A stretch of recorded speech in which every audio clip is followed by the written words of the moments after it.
ఇక్కడ మనం చూస్తున్న ఈ సంఖ్య దాదాపు 38,000 ఓట్ల తేడా. ఇది మనకు నిజంగా ఏం చెప్తోంది? ఇది కేవలం ఒక సంఖ్య కాదు, దాని వెనుక ఒక కథ ఉంది. ఈరోజు మనం 2024 శృంగవరపు కోట తీర్పును లోతుగా పరిశీలిద్దాం. ఇక్కడ మన ఉద్దేశం ఎవరినో తప్పుపట్టడం కాదు, భవిష్యత్తుకు అవసరమైన పాఠాలు నేర్చుకోవడం. సరే, ఇక సంఖ్యల నుండి ప్రజల వరకు, సమస్యల నుండి పరిష్కారాల వరకు మన ప్రయాణం మొదలు పెడదాం. ముందుగా ఈ సంఖ్యనే చూద్దాం. -38,790. చూడటానికి ఇదొక అంకె మాత్రమే కావచ్చు, కాని ఇది ఓటమి తీవ్రతకు, ప్రజల తీర్పుకు అద్దం పడుతోంది. మన విశ్లేషణ అంతా ఈ సంఖ్య చుట్టూనే తిరుగుతోంది. ఎందుకిలా జరిగింది? ఈ సంఖ్యలు మనకు చాలా స్పష్టమైన చిత్రాన్నిస్తున్నాయి. టీడీపీ అభ్యర్థి కోళ్ల లలితకుమారికి 1,11,000కు పైగా ఓట్లు వస్తే, వైఎస్సార్సీపీ సిట్టింగ్ అభ్యర్థి కడుబండి శ్రీనివాసరావుకు కేవలం 72,000 ఓట్లు మాత్రమే వచ్చాయి. అంటే ఇది సాధారణ ఓటమి కాదు, దాదాపు 20% ఓట్ల తేడా. ఇది ఓటర్ల నుండి వచ్చిన ఒక చాలా బలమైన సందేశం. సరే, ఇప్పుడుదాకా మనం ఎన్నికల ఫలితాల ఏమిటి అనేదాన్ని చూశాం. ఇప్పుడు మనం ఎక్కడ మరియు ఎవరు అనే విషయాల్లోకి వెళ్దాం. ఎందుకంటే ఏ విశ్లేషణైనా సరే క్షేత్రస్థాయి వాస్తవాలతో, అంటే నేలతో, అక్కడి మనుషులతో ముడిపడి ఉండాలి. మనం మాట్లాడుకుంటున్న శృంగవరపుకోట నియోజకవర్గం విజయనగరం జిల్లాలో విశాఖపట్నం లోక్సభ పరిధిలో ఉంది. లక్కవరపుకోట, కొత్తవలస, వేపాడ ఇలా అనేక గ్రామీణ మండలాలతో ఇది ఏర్పడింది. ఇక్కడి ప్రజల జీవనాధారం ముఖ్యంగా వ్యవసాయం. మరి ఈ నియోజకవర్గ సామాజిక స్వరూపం రాజకీయాలను ఎలా ప్రభావితం చేస్తుందో చూద్దాం. ఇక్కడ కొప్పుల వెలమ సామాజిక వర్గం దాదాపు 50% వరకు ఉంది. ఇది కాకుండా కాపులు, దాసరీలు, క్షత్రియులు, ఇతర బీసీ వర్గాలు కూడా కీలక పాత్ర పోషిస్తాయి. మన దేశ రాజకీయాల్లో సామాజిక సమీకరణాలు ఓటింగ్ సరళిని చాలా ప్రభావితం చేస్తాయి. కాబట్టి దీన్ని అర్థం చేసుకోవడం చాలా ముఖ్యం. అసలు ఓటర్ల మనసులో ఏముంది? వారి ఇళ్లల్లో, వారి గ్రామాల్లో వాళ్లు దేని గురించి మాట్లాడుకున్నారు? మా విశ్లేషణలో 5 ప్రధాన అంశాలు బయటపడ్డాయి. 1 ఉద్యోగాలు, ఉపాధి. 2 వ్యవసాయం, నీటిపారుదల. 3 స్థానిక రోడ్లు, డ్రైనేజ్ లాంటి మౌలిక సదుపాయాలు. 4 సంక్షేమ పథకాలు అందడంలో కొన్ని లోపాలు. ఇక అన్నింటికన్నా ముఖ్యంగా 5వది తమకు అందుబాటులో ఉండే స్థానిక నాయకత్వం కావాలి అని కోరుకున్నారు. ఇవి కేవలం సమస్యలు కాదు, ప్రజల దైనందిన జీవితాలను, వారి ఆత్మగౌరవాన్ని ప్రభావితం చేసే నిజాలు. ఇది మనల్ని ప్రజాస్వామ్యంలోని ఒక ప్రాథమిక సూత్రానికి తీసుకువస్తోంది. ప్రజలతో మనం మాట్లాడే మాటలు, వారికిచ్చే హామీలు అన్నీ బాధ్యతాయుతంగా, సమాచారంతో కూడి ఉండాలి. ప్రతి పౌరుడి గౌరవాన్ని నిలబెట్టాలి. వారి సమస్యలను వినడం కేవలం ఎన్నికల వ్యూహం కాదు, అది ఒక కర్తవ్యం. ఇప్పుడు ఓటమికి గల అసలు కారణాలను విశ్లేషిద్దాం. దీన్ని మనం ఓటమిగా కాకుండా ఓటర్లు పంపిన ఒక సందేశంగా చూడాలి. ఆ సందేశమేంటి? వారు మనకు ఏమి చెప్పడానికి ప్రయత్నించారు? ఈ స్లైడ్ ఓటర్ల అంచనాలకు, ప్రచారంలో జరిగిన దానికి మధ్య ఉన్న అంతరాన్ని చాలా స్పష్టంగా చూపిస్తుంది. ఒకవైపు ప్రజలకు తమ మధ్య ఉండే, అందుబాటులో ఉండే నాయకుడు కావాలి, తమ సమస్యలు పట్టించుకోవాలి, కంటికి కనిపించే అభివృద్ధి జరగాలి. కాని మరోవైపు వారికేమనిపించింది? అంతర్గత వర్గపోరు, కొన్ని విధానపరమైన లోపాలు, అన్నింటికన్నా ముఖ్యంగా స్థానికేతరుడు అనే ఒక బలమైన ప్రచారం. ఈ నాన్ లోకల్ ట్యాగ్ ఒక పెద్ద బలహీనతగా మారింది.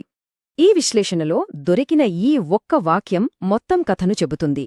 కోళ్ల లలితకుమారి విజయం ఆమె నిరంతరం ప్రజల మధ్య ఉండటంపైనే ఆధారపడి ఉంది.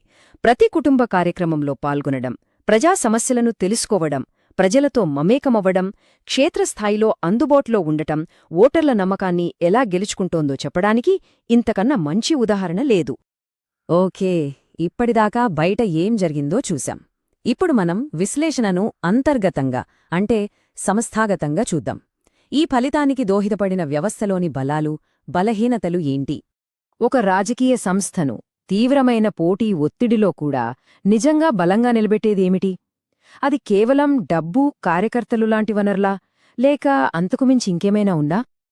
ఈ టేబుల్ను చూద్దాం. ఉదాహరణకు ఫండింగ్, అంటే నిధులు. అవి విలువైనవేనా? అవును. కాని అవి అరుదైనవా? ప్రత్యర్థులు సంపాదించలేరా? లేదు. అసలు బలం అంటే స్థిరమైన బలం, పార్టీ బ్రాండ్ కీర్తి, కార్యకర్తల నెట్వర్క్ లాంటి వాటి నుండి వస్తుంది. వాటిని ప్రత్యర్థులు అంత సులభంగా కాపీ చేయలేరు.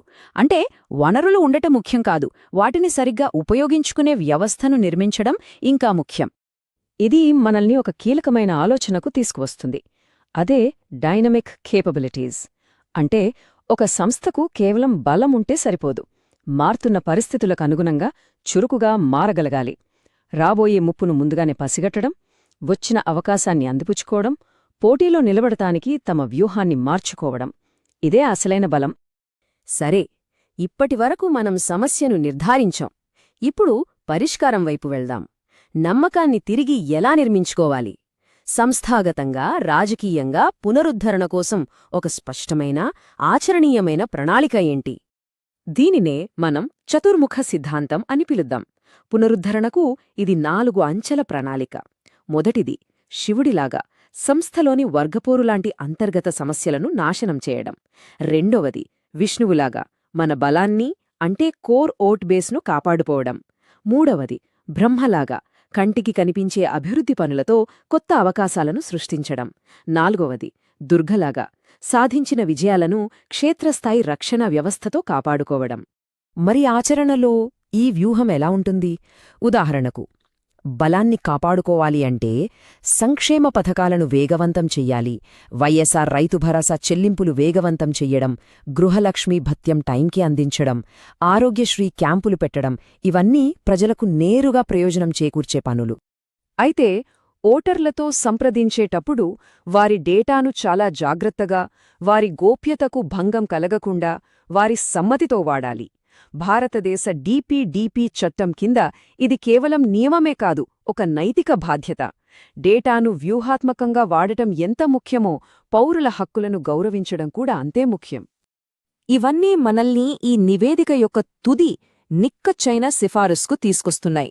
సురక్షితమైన వ్యూహాత్మక ఎంపిక, ఒక కొత్త ముఖం.